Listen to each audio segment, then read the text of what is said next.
Today's video is about making flawless and smooth purer candles. Before demonstrating the making process, let's get to know the 3 natural recipes for purer candles.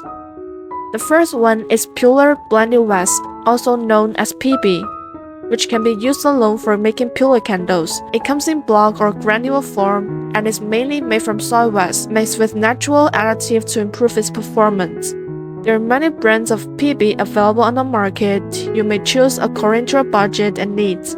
The second formulation is a mixture of refined white beeswax and container soy wax. This recipe needs to be adjusted according to the season, with a ratio of 7:3 or 8:2 in spring and summer. Please note that the 7 and 8 here refer to the refined white beeswax. Don't get them mixed up. A ratio of 1:1 can be used in autumn and winter. Container soy wax is the most commonly used wax for a handmade candle with a melting point of between 48 degrees Celsius and 52 degrees Celsius.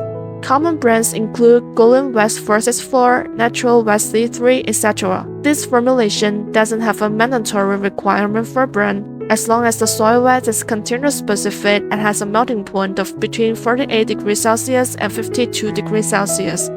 You can also only use refined white beeswax to make purer candles. The last third of the purer will be better than recipe 1 and recipe 2, but there are also people who don't like this kind of glossiness because it gives off a plastic feel. Regardless of which recipe you choose, the making process is the same. Here, I will demonstrate it step by step and then compare different purers made with different recipes and pouring temperatures.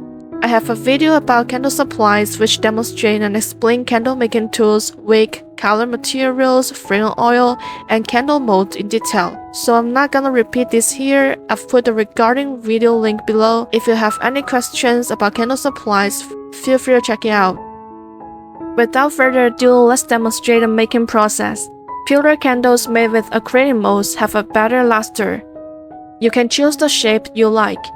The acrylic mold size I'm demonstrating here is 5 x 15 cm, using a 35-ply cotton wick. If you're unsure of how much wax your mold needs, simply weigh how much water your mold can hold and multiply it by 0.8 to get an approximate amount of wax needed. Seal the mold hole with knitting rubbers, place the mold on the electronic scale and zero the value. Pour water into the mold, and the scale will display the weight of the water.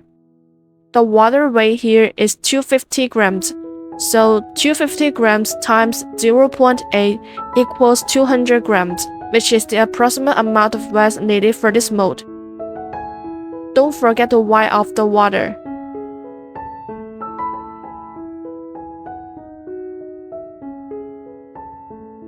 Here I'm using recipe 2, which is a formulation of refined white beeswax and container soy wax. It's currently summer, so I'm using a ratio of 8:2. Melt the wax over medium-low heat. Thread the wick through the hole and seal it with rubbers.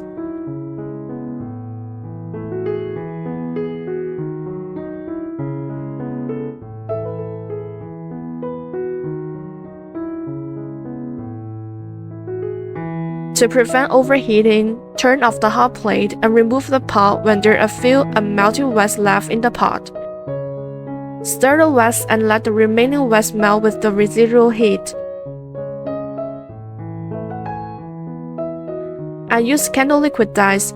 If you're using dye block, make sure your wax temperature is above 80 degrees Celsius, otherwise it will be difficult to melt a dye block. Dip a skewer into a small amount of liquid dye, stir it into the wax, and then drop the wax onto a piece of white paper to confirm the color. We need to confirm the color of the dried wax dropped, so you can gently blow a wax drop with your mouth to help it dry quickly. Repeat this dyeing process several times in small amounts of liquid dye until you get the desired color.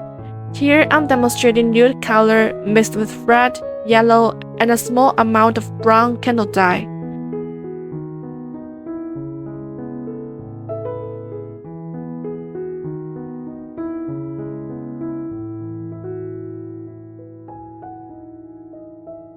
After the dyeing process, reheat the wax. The optimal pouring temperature for a puller candle is between 80 degrees Celsius and 85 degrees Celsius. The temperature for adding candle fragrance oil should be 5 degrees Celsius higher than the pouring temperature. For example, if I want to pour the wax at 85 degrees Celsius, I should heat the wax to 90 degrees Celsius. Don't reheat the wax after adding fragrance oil, otherwise the candle will be less scented or even unscented, and the scent may even deteriorate.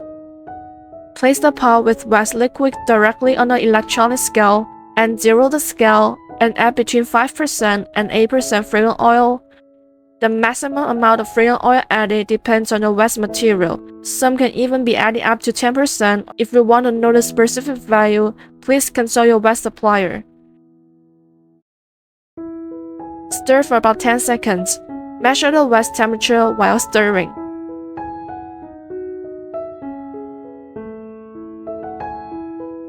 When the wax is around 85 degrees Celsius, heat the mold with a heat gun.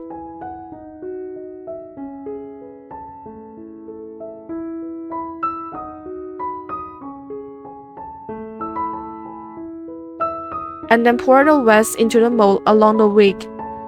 Secure the wick with a wick bar. Don't fill the mold completely, otherwise it will be difficult to demold. I usually have some wax left and pour them into any silicone mold, in case I need them to fill the shrinkage hole. Wait for about 2 hours for the candle to solidify.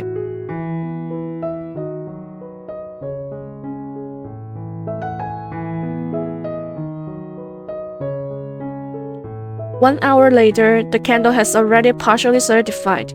We can see that there is a shrinkage hole or unevenness at the bottom of the candle, which is a natural and normal phenomenon caused by thermal expansion and contraction of wax. Depending on the temperature changing in your working environment, there may be or may be not shrink holes or unevenness. This can be avoided but can be solved. If there is unevenness, simply use a heat gun to melt the bottom wax surface and wait for it to solidify again. If there are shrinkage holes, melt the wax surface with a heat gun and then fill it with the same wax liquid and wait for it to solidify again. To ensure the same texture, please note that the pouring temperature should be the same. After a candle has completely solidified, remove the rubbers. Twist the mold by hand, like twisting a towel, to separate the candle from the mold as much as possible. You can also tap the bottom of the mold lightly on the table or on the ground to help separate the candle from the mold. When you feel the candle loosening, gently pull out the candle. It's recommended to install a metal base at the bottom of the candle so that the candle can automatically extinguish when burned to the end. Thread the bottom wick through the hole of the metal base and insert it into the candle body.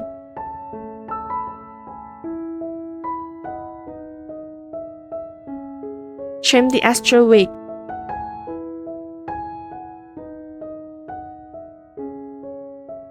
Now let's make a comparison. This is the nude color we just demonstrated using recipe 2, a mixture of refined white beeswax and container soil wax, and the pouring temperature is between 80 degrees Celsius and 85 degrees Celsius.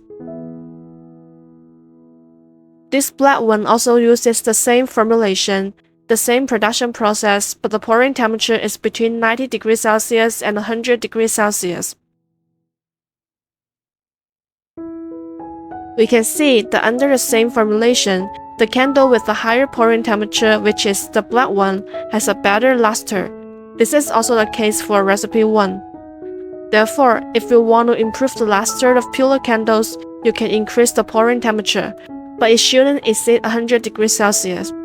However, increasing the pouring temperature also means that the candle will be less scented, because the higher the temperature, the more scent the fragrance oil will evaporate.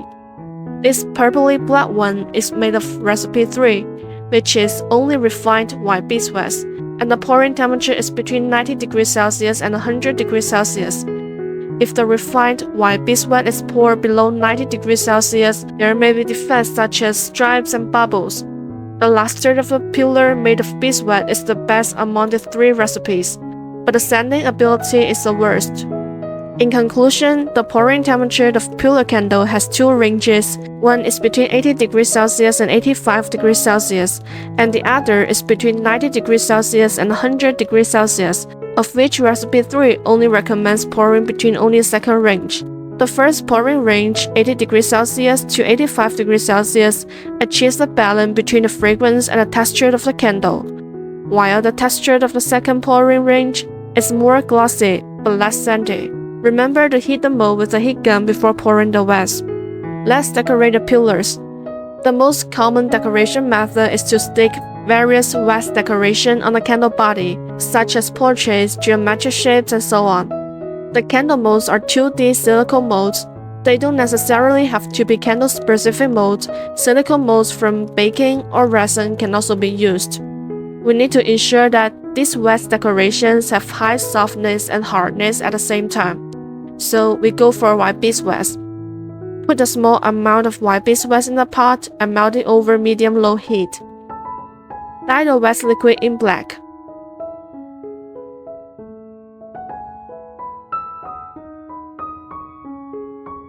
After the dyeing process, reheat the wax liquid and pour it into the silicone molds when it's between 100 degrees Celsius and 110 degrees Celsius.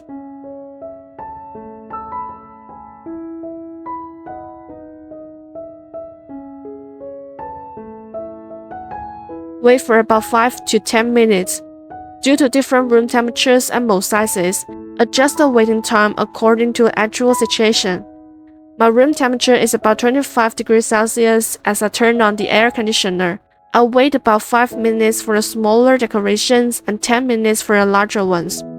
When the surface of the wax is solidified and soft to the touch, carefully and gently demold the decorations.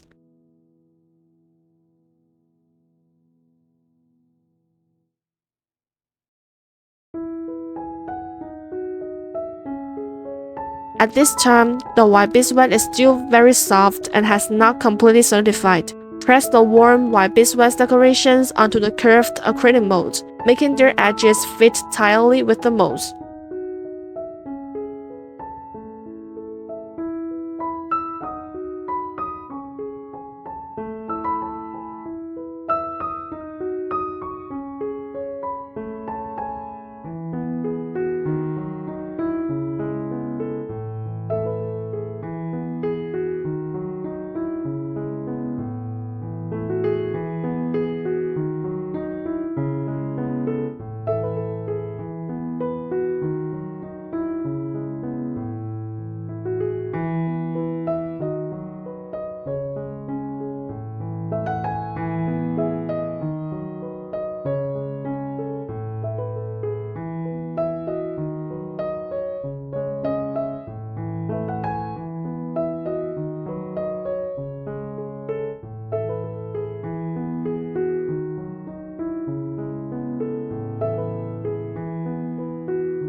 Wait about 20 minutes for decorations to fully solidify.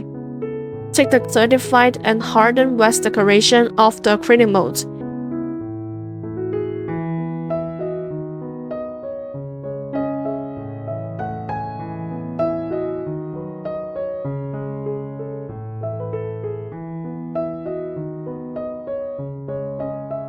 Get ready with gold acrylic and a brush.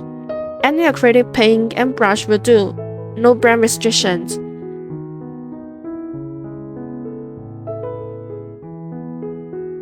Let's apply a gold retro effect to the decorations.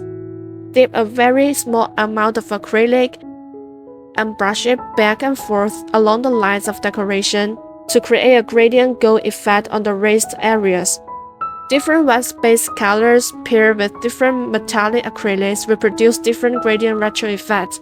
You can try different color combos.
If fingerprints get on the candle, wipe them off with wet wipes. I use kitchen paper, wet it, and wring it out. Dip a small amount of B7000 glue on the back of a decoration and stick it to the candle. Please note that B7000 is a slow drying glue and may take 24 and 48 hours to completely solidify. If you don't want to wait that long, you can use other quick drying glue.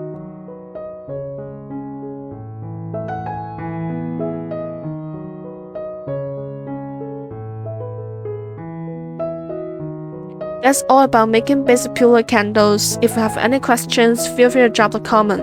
In my future tutorial, I'll integrate different craft techniques based on the basic pillar candles. If you're interested, don't forget to follow this channel. Stay tuned.